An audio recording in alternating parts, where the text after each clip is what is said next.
Halo pecinta sains, selamat datang di Science Pop Channel. Area di bumi yang tidak pernah hujan selama 2 juta tahun. Ketika kita mendengar area yang tidak pernah hujan selama 2 juta tahun, mungkin yang terfikir itu adalah gurun. Gurun yang panas, kering, tanpa hujan. Tapi ternyata itu salah. Gurun bukan tempat yang paling kering.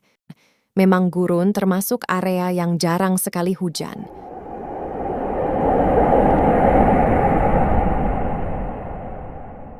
Gurun yang dianggap paling kering di bumi ini adalah Gurun Atacama di Chili. Gurun Atacama hanya menerima curah hujan sekitar 1 hingga 3 mm per tahun, bandingkan dengan rata-rata curah hujan di Indonesia. Misalnya, di tahun 2022 curah hujan di Indonesia sebesar 2.898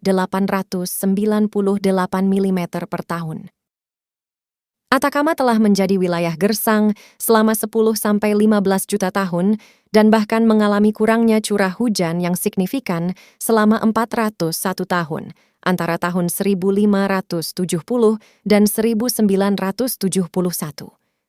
Tapi kalau dilihat dari curah hujan, yang paling kering adalah Antartika. Ya, benua yang paling kering adalah Antartika.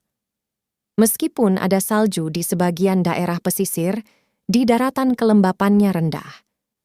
Curah salju hanya beberapa sentimeter per tahun menjadikannya benua terkering secara keseluruhan. Ada bagian terkering di Antartika yang disebut dry valleys. Area ini bahkan belum pernah mengalami hujan selama sekitar 2 juta tahun. Area ini sangat luas, mencakup 4.800 km persegi dan hampir tidak mengandung air.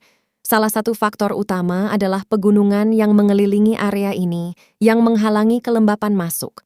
Ini bahkan diperparah dengan adanya angin katabatik. Angin ini adalah angin yang relatif hangat yang bergerak dengan kecepatan hingga 320 km per jam, menyapu area ini. Angin ini mampu menguapkan dan menghilangkan kelembapan dari area tersebut. Ini menjadikan dry valleys semakin kering. Inilah yang menjadikannya area terkering di bumi. Namun terlepas dari kondisi yang sulit ini, ternyata masih ditemukan adanya bukti kehidupan di dalamnya. Seperti bakteri fotosintetik yang ditemukan di dalam batuan di daerah yang agak lembab.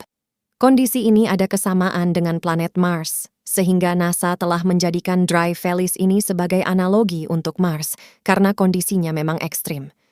Kesamaan antara iklim yang ditemukan di dry valleys dan Mars memberikan harapan bahwa kita mungkin dapat menemukan tanda-tanda kehidupan pula di planet merah suatu hari nanti. Terima kasih telah menonton.